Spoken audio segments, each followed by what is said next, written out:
Baik, terima kasih. Anda masih bersama kami Damai Nusaku yang mengangkat tema tentang Haji Mabrur. Kita lanjutkan pertanyaan selanjutnya akan disampaikan oleh Bapak Sanusi. Silakan. Assalamualaikum warahmatullahi wabarakatuh. Pak Ustadz dan Pak Kiai mau bertanya, kapan mulai diadakan haji? Terus kenapa haji diadakan setahun sekali? Kenapa enggak 2 kali dalam setahun? Mungkin 10 Muharram atau apa gitu. Terima kasih Pak Ustadz. Assalamualaikum warahmatullahi wabarakatuh. Menarik ini pertanyaan. Silakan Ustadz Hilmi. Kalau haji tiap tahun nggak perlu ngantri ya Pak ya. Itu namanya umroh udah bukan haji ya, Masya Allah. Ulama berbeda pendapat tentang kapan pertama kali Rasulullah SAW itu menjalankan ibadah haji. Ya, jelas syariah dalilnya walillahi 'alan nasi hijjul baiti man istata'a ilaihi sabila, Al-Imran 97. Ada sebahagian ulama menyatakan itu turun tahun ke-6 Hijriyah. Ada yang bilang tahun 9 Hijriyah, tapi Rasulullah SAW itu berhaji pertama tahun 9 Hijriyah. Baru jadi haji tahun 9 Hijriyah. Iya, enggak dari dulu haji enggak, tahun 9 Hijriyah. Lalu kenapa harus tahun sekali? Salah satu syarat ibadah adalah ittiba' Rasul, ikutin Rasul. Ya Rasul kalau tiap tahun ya kita ikutin gitu ya. Salat kenapa subuh 2? Aduh Ustaz, saya ini lagi seger nih baru bangun tidur, masa cuma 2? Mau 3, mau 6 gitu, boleh? Enggak boleh, karena Rasul nyuruh kita 2 rakaat salat subuh. Begitupun haji, Rasul mencontohkan demikian manasiknya, kita harus ikut Nabi. Wallahu a'lam. Demikian. Masya Allah. Baik, selanjutnya kami persilakan kepada Ibu Bat Marlis. Silakan, akan dijawab oleh Kiai Misbah. Assalamualaikum warahmatullahi wabarakatuh. Saya Bat Marli, seorang marbot dari Masjid Jami Al-Intihad Jakarta Sampurna. Yang mau saya bertanyakan, bagaimana bila seorang wanita mendapatkan datang bulan haid dalam haji, itu sah atau tidak? Terima kasih Pak Ustadz. Waalaikumsalam warahmatullahi wabarakatuh. Allah wabarakatuh. Ya yang harus jawab ini. Hiburan Pak Ustadz. Baik, Ibu catat ini, Al-Hajju Arafah. Haji itu yang penting di Arafah, wukuf di Arafah. Kalau yang lain itu bisa digantikan kalau memang darurat. Sedangkan wukuf di Arafah itu tidak diharuskan punya wudu. Beda dengan tawaf. Jadi Al-Hajju Arafah, saking pentingnya itu Ibu. Orang yang sedang melaksanakan ibadah haji walaupun sakit, pas wukuf digotong, pas wukuf dianterin ambulan walaupun berhenti sejenak. Saking pentingnya Arafah. Karena itu kalau dijawab sederhana, apakah sah hajinya? Ya sah. Demikian. Ustadz Helmi ada yang mau ditambahkan, silakan. Ya sama dengan Pak Kiai tadi, bahwa ketika ibu sedang datang bulan ya, nah itu yang penting tadi itu wukuf di Arafah ya Bu ya. Mau sedang sakit, mau diinfus apa semua datang ke Arafah. Yang lain-lain itu bisa diganti ya. Kalau apalagi misalkan itu bukan rukun tapi wajib haji, cukup dengan dibayar dam ya. Tapi biasanya kalau di Indonesia itu sebelum haji biasanya itu ada kita konsul ke dokter gimana caranya supaya menahan tidak haid 1 bulan tuh bisa ya. Itu silakan tadi tanya ke medis. Karena kita ingin sempurna nih, kan sayang banget nih, udah nunggunya belasan tahun tiba-tiba di sono, hai demikian ya. Nah Kiai masih ada waktu, artinya ketika Rasulullah mencontohkan bahwa wukuf itu adalah puncak haji, mungkin bisa dikupas sedikit tentang hikmah, mengapa ini begitu pentingnya bahwa haji dengan rangkaian yang sangat berat itu disimpulkan dalam 1 hari yang disebut dengan wukuf itu Kiai? Arafah itu artinya tahu, mengenal. Saat itulah kita taqarrub kepada Allah Subhanahu wa taala. Seperti yang kita saksikan bersama tadi, para jemaah haji melepaskan atribut kehebatannya masing-masing. Yang jenderal, yang kiai, yang ulama sama pakaiannya, yakni ihram, atas bawah sama, enggak pakai jahitan. Itu menandakan apa? Kita ini harus kembali kepada Allah Subhanahu wa taala. Dan saya ingin mengingatkan Mas Agung, kesempatan luar biasa pada kesempatan ini, yakni kalau ibu sudah niat haji kemudian sudah antri dengan menabung. Sepanjang kita menunggu, mohon kepada bapak-bapak rajin sholat Jumat. Kenapa? Karena sholat Jumat itu adalah hajjul fuqara wal masakin. Hajinya orang fakir, hajinya orang miskin. Kalau kita ingin mendapatkan pahala daripada haji, ya sholat Jumat. Ibu-ibu nggak bisa sholat Jumat, ingat ada sebuah hadis. Apa yang disampaikan oleh beliau benar?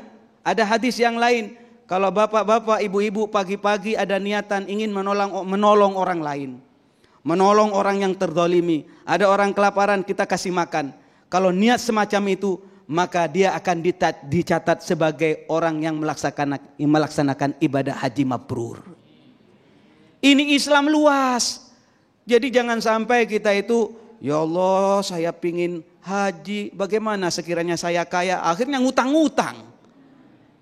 Ngutang-ngutangnya pakai bunga, akhirnya dibiayai dengan biaya yang haram. Na'udzubillah. Jadi Islam itu luas, jangan sampai kita itu berkecil hati. Saya miskin, ini materi masalah haji nggak nyambung ke saya. Padahal kita ingin mendapatkan pahala haji banyak cara. Demikian. Nah Ustadz Hilmi, mungkin kita selama ini memiliki tradisi. Nggak afdol kalau kita nggak melaksanakan langsung itu kan. Padahal Allah maha rahmat, maha luas. Artinya yang tidak pernah berangkat haji, belum berkesempatan umroh, ada amalan-amalan lain. Nah kita menghadapi model seperti ini seperti apa nih Ustadz Hilmi? Ya, memang Indonesia ini agama Islamnya itu penuh dengan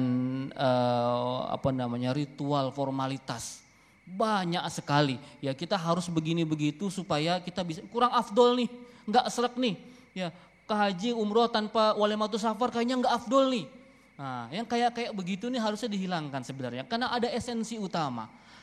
Esensi dari beragama itu adalah menyebarkan rahmatan lil alamin, ya. Kasih sayang bagi seluruh alam. Islam ini Masya Allah, Allah ini maha pengampun, maha penerima taubat. Ya, Allah itu tidak mungkin menguji hambanya di luar dengan kemampuan hambanya. Kalau hambanya mohon maaf kita nggak punya uang, kita miskin tapi kita ingin haji, Allah berikan jalan. Allah berikan jalan. Jadi kita jangan sempit dalam beragama ini. Seakan-akan tuh yang ke surga tuh hanya orang-orang kaya, ya kan? Haji buat orang kaya, umroh buat orang kaya, sedekah, infak, zakat, wakaf buat orang kaya. Tapi tenang kata Rasul, untuk menggantikan itu saja bisa dengan senyum. Oh, Bu. Ya, untuk menggantikan sedekah bagi orang kaya, ibu bisa senyum, bapak bisa senyum. Begitupun haji tadi. Ibadah sholat Jumat, hajinya orang fakir dan miskin. Sholat syuruk 2 rakaat, pahala haji umroh tamatan. Itu jalan-jalan kita untuk mendapatkan pahala haji dan umroh. Jadi haji umroh bukan monopoli orang kaya. Niatkan, ya Allah, aku ingin ke haji Allah dengan caramu ya Allah. Bukan dengan cara manusia. Kalau kita mikirkan banyak nih, begini begitu, tapi Allah punya cara. Insya Allah saya doakan semua yang hadir di sini dapat melaksanakan ibadah haji dan umroh dan menjadi haji yang mabrur. Amin ya rabbal alamin. Terima kasih guru-guru yang kita cintai, Kiai Misbah dan Ustadz Hilmi yang telah memberikan satu ilmu yang sangat luar biasa sekali yang insya Allah semakin menambah keyakinan kepada kita bahwa kita bisa saja dimampukan oleh Allah. Jangan pernah mengatakan saya tidak mampu. Allah yang memiliki segalanya. Insya Allah kita termasuk orang yang dimampukan untuk melaksanakan ibadah haji ataupun ibadah umroh di tahun-tahun yang akan datang. Tetaplah bersama kami, Damai Indonesiaku. Kebesaran-Mu ya Allah, kasih sayang dan rahmat-Mu, dalam sadarku terlupa mengucap syukur, dalam sujudku berdoa, dalam tangisku menyesal, astagfirullah, bukalah pintu taubat-Mu.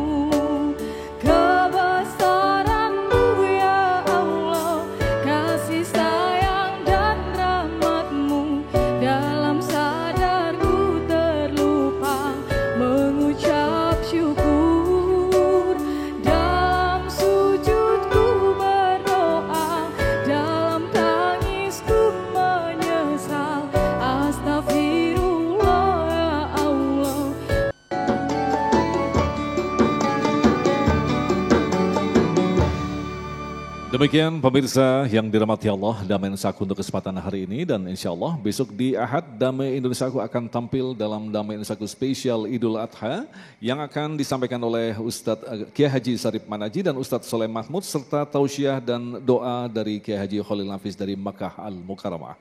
Agung Izul Haq dan kerabat kerja Damai Indonesiaku yang bertugas serta pendukung acara ini, Sarung Wadimor, tentu sarung kita mengucapkan terima kasih atas perhatian Anda. Assalamualaikum warahmatullahi wabarakatuh. Mari kita berdoa memohon kepada Allah keselamatan untuk diri kita, keluarga kita dan bangsa kita yang tercinta ini. Bismillahirrahmanirrahim. Alhamdulillahirabbil alamin. Wassallallahu ala sayyidina Muhammad wa ala ali sayyidina Muhammad. Allahumma ja'al jam'ana hadza jam'an marhuma. Ya Allah, jadikan pertemuan ini pertemuan yang membawa rahmat. Wa tafarruqana min ba'dihi tafarruqan ma'suma.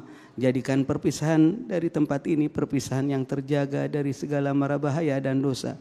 Wala taj'al fina syaqiyya wala mahruma ya arhamar rahimin. Ya Rabbi ballighna nazuruh. Berikan ya Allah kemudahan untuk berziarah ke Mekah wal Madinah al Munawwarah, bisa berziarah kepada Nabi Muhammad sallallahu alaihi wasallam. Rabbana atina fid dunya hasanah wa fil akhirati hasanah wa qina adzabannar. Walhamdulillahi rabbil alamin.